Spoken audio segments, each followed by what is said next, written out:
Para poder crear programas que se comunican a través de una infraestructura de red, por ejemplo, con el objetivo de intercambiar información, necesitaremos conocer los denominados servicios de sockets. Por una parte, cada sistema operativo nos ofrece unos servicios que facilitan la comunicación a través de una infraestructura de red. Sobre esos servicios, otras plataformas, como la plataforma Java o la plataforma Net, ofrecen servicios de más alto nivel. En nuestro caso, vamos a utilizar los servicios de sockets denominados POSIX sockets. Estos vienen implementados en Linux y con muy pequeños cambios funcionan también en MacOS y en Windows. Accederemos a ellos utilizando el lenguaje de programación C++.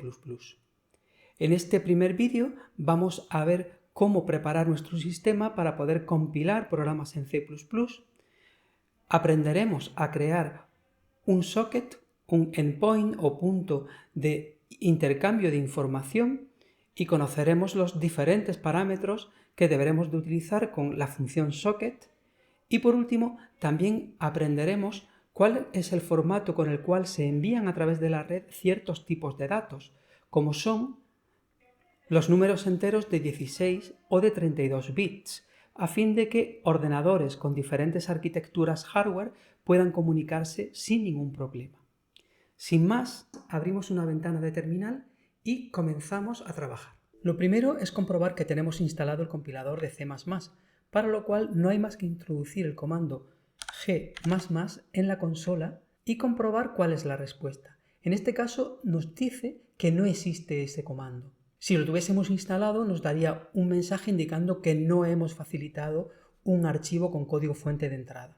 Puesto que no está instalado, vamos a proceder a instalarlo. Antes vamos a actualizar la información sobre los repositorios de paquetes de nuestro sistema, para lo cual empleamos esta instrucción sudo apt update.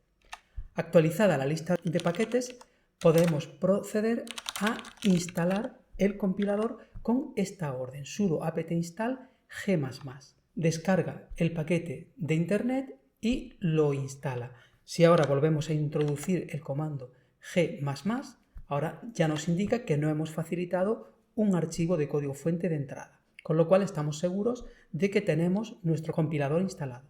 Además del compilador, necesitarás algún editor de código para escribir los programas. Puedes usar el que prefieras. En el guión tienes el código de un programa que se limita a mostrar por consola los parámetros que se le hayan entregado desde la línea de comandos. Este programa se llama base.cpp y, como puedes apreciar, es un programa muy sencillo en el cual se toman los parámetros entregados desde la línea de comandos a la función main y a continuación se indica cuántos parámetros se han entregado y se muestra cada uno de ellos por la consola. Compila este programa desde la línea de comandos utilizando la orden g++, el nombre del archivo que contiene el código fuente, la opción "-o" para indicar dónde quieres dejar el programa ejecutable y la opción "-std" para indicar la versión de C++ que queremos utilizar, que será C++2a para emplear la última que tenemos disponible en este momento. Ejecutado el comando, el programa estará compilado y podemos ejecutarlo simplemente introduciendo su nombre y los parámetros que queremos entregarle. Por ejemplo, en este caso, 1, true, y el programa muestra dichos parámetros por la consola.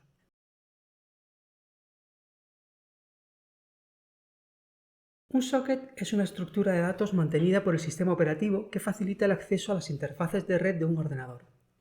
De manera análoga a como el handle o el identificador de un archivo facilita el acceso al sistema de archivos.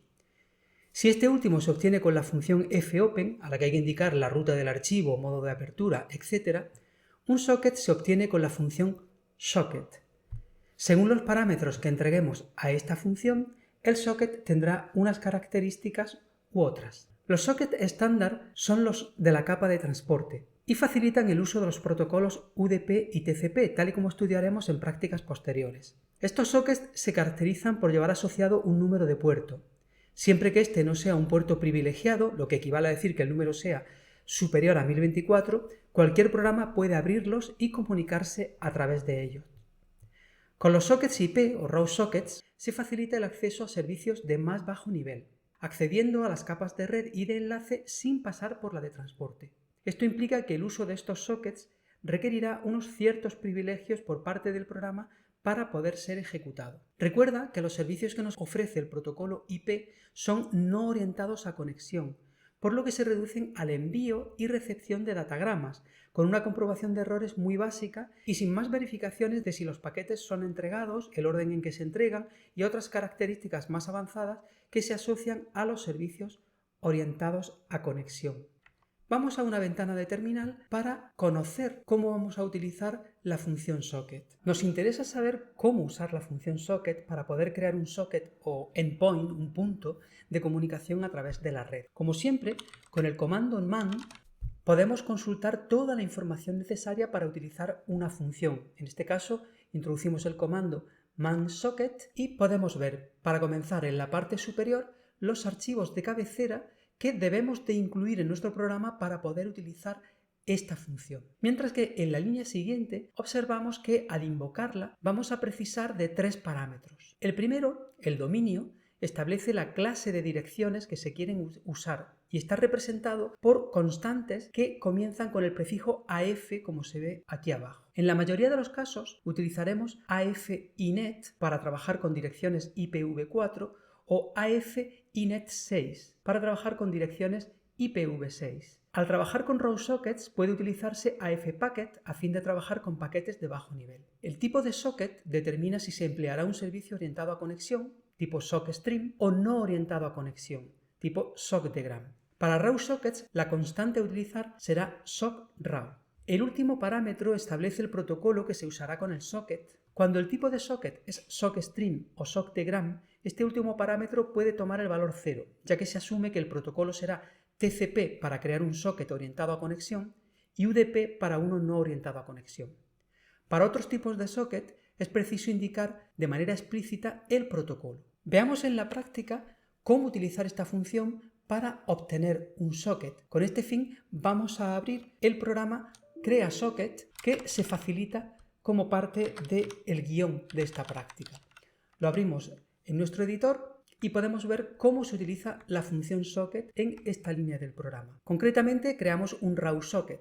Observa las constantes que estamos utilizando como parámetros para invocar a la función. Esta devolverá el valor -1 siempre que se produzca un error. Para obtener detalles sobre qué error es el que se ha producido tendremos que consultar la variable erno. Facilitando esta variable a la función strError obtendríamos una descripción textual del error que podemos mostrar por consola o, como en este caso, utilizarla para lanzar una excepción y que el programa se interrumpa. Al igual que ocurre con los archivos, una vez que hayamos finalizado el trabajo con este socket, es preciso cerrarlo, para lo cual el identificador devuelto por la función socket se entrega como argumento a la función close. Tras compilar el programa con el habitual comando g++, al ejecutarlo comprobaremos que obtenemos un error. Este error nos indica que la operación que estamos solicitando no está permitida. El problema estriba en que al ejecutar el programa con privilegios de usuario estándar, este no puede acceder a los servicios de bajo nivel de comunicación por red. ¿Cómo podemos solucionar este problema?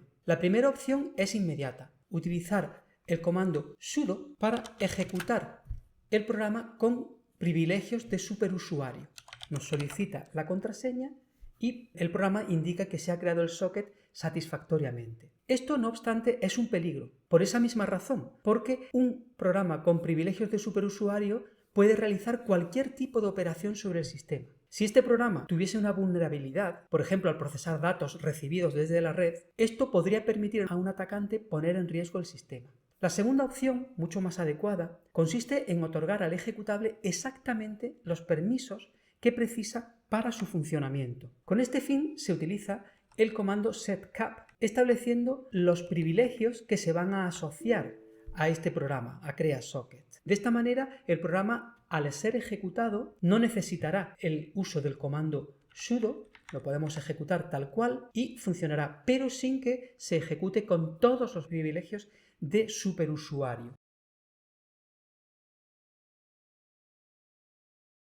Trabajar con estas estructuras de datos y algunas de las funciones que conoceremos después, hemos de tener en cuenta que los datos numéricos con un tamaño mayor a 8 bits han de dividirse en porciones para ser almacenados en memoria, ya que cada celdilla de memoria tiene una capacidad de 8 bits. El orden en que se disponen esas porciones depende de la arquitectura del microprocesador. Las familias de procesadores x86 y x64, que son las habituales en los ordenadores tipo PC, son de tipo Little Endian. Esto implica que el byte menos significativo de una palabra se almacena en la dirección más baja y el más significativo en la más alta. Otros procesadores, sobre todo de tipo RISC, tienen arquitectura Big Endian y disponen las porciones en orden inverso, con el byte más significativo en la dirección más baja. En la transmisión de datos por redes TCP/IP se emplea esta representación de datos, Big Endian. Para garantizar una correcta comunicación entre equipos que tienen procesadores con diferentes arquitecturas, unos Little Endian y otros Big Endian, existen las funciones HTONS y HTONL que convierten del formato de almacenamiento local al de TCP/IP un número de 16 o de 32 bits, respectivamente. Y las funciones complementarias N2HS y N2HL realizan la conversión inversa. Una vez que hemos conocido todo lo necesario para crear un socket y para preparar nuestros datos de números enteros de 16 y 32 bits para ser enviados y recibidos a través de la red, llega el momento de que pongas en práctica todo lo que se indica en el guión correspondiente y realices los ejercicios que hay propuestos a fin de prepararte para la correspondiente validación de la próxima sesión de prácticas.